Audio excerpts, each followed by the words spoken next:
World's first artificial energy island. Sounds kind of weird, right? But you can set foot on this island, you can walk on it. It's sort of like an island, but it's made out of artificial energy. Hello, my friends. Welcome to the channel. I'm Sam Evans. You're watching The Electric Viking. It's great to see you. Belgium is building the world's first artificial energy island. The world's first artificial energy island is being built off the coast of Belgium, and it will serve as a future interconnector between countries throughout Europe. It could essentially work a little bit like a peaker plant, sending electricity to places like France, Germany, or the UK, or the Netherlands within the space of only a few minutes. Since September 2023, a team of 300 people have been busy every single day at a construction site in the Netherlands. Now, I know this is technically in Belgium, but they're working on this in the Netherlands. The team is building caissons, or watertight structures, each of which takes 3 months to construct and is an important component to building Princess Elizabeth Island, the world's first artificial energy island. Yes, the island already has a name. Princess Elizabeth is its name. With countries looking to phase out their dependence on fossil fuels, renewable energy solutions like wind and solar energy are seeing a big increase. Countries in Europe with access to the North Sea are constructing larger wind farms in the cold waters where it's very windy to maximize the energy output from the strong sea winds.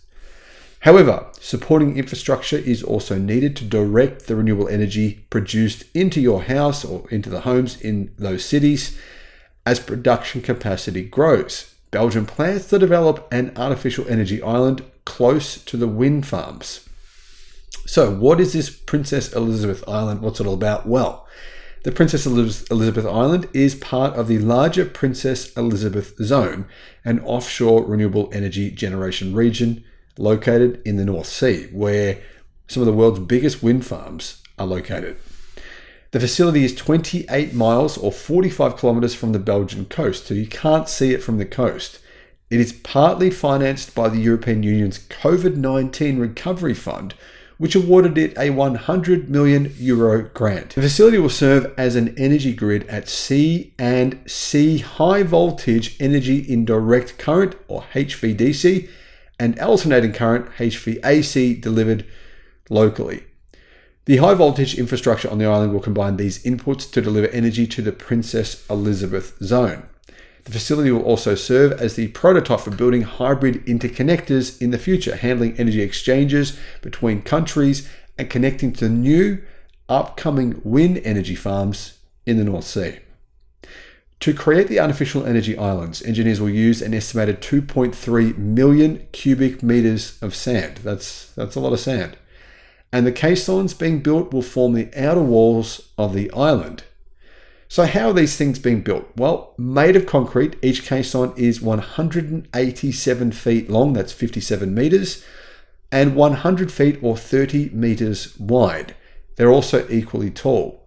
Building one, however, takes 3 months, with the production process split into 5 separate stages, each taking 20 days to complete.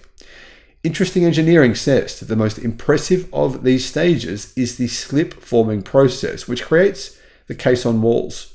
The walls are raised nearly 4 inches, which is 10 centimeters per hour, and the process continues for 10 days. Runners move the caissons between different work sites, and the process takes 6 hours. When ready, the watertight block weighs a staggering 22,000 tons.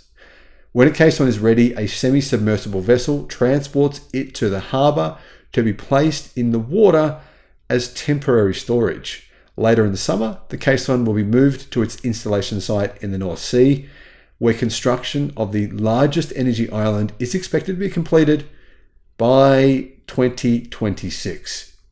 Following this, installation of the electrical equipment can begin. The facility is expected to become fully operational by 2030. Now, the word fully operational kind of reminds me of the Death Star, but this is no Death Star. This is going to provide many gigawatts of energy to European consumers. The North Sea is said to become the powerhouse of our energy independence, and Princess Elizabeth Island will be a crucial part of this process, said Alexander De Croo, the Prime Minister of Belgium, on a recent visit to the site. Belgium has long been a pioneer in offshore wind, and by continuing to innovate, we are further consolidating our position for the future of energy, said the Prime Minister.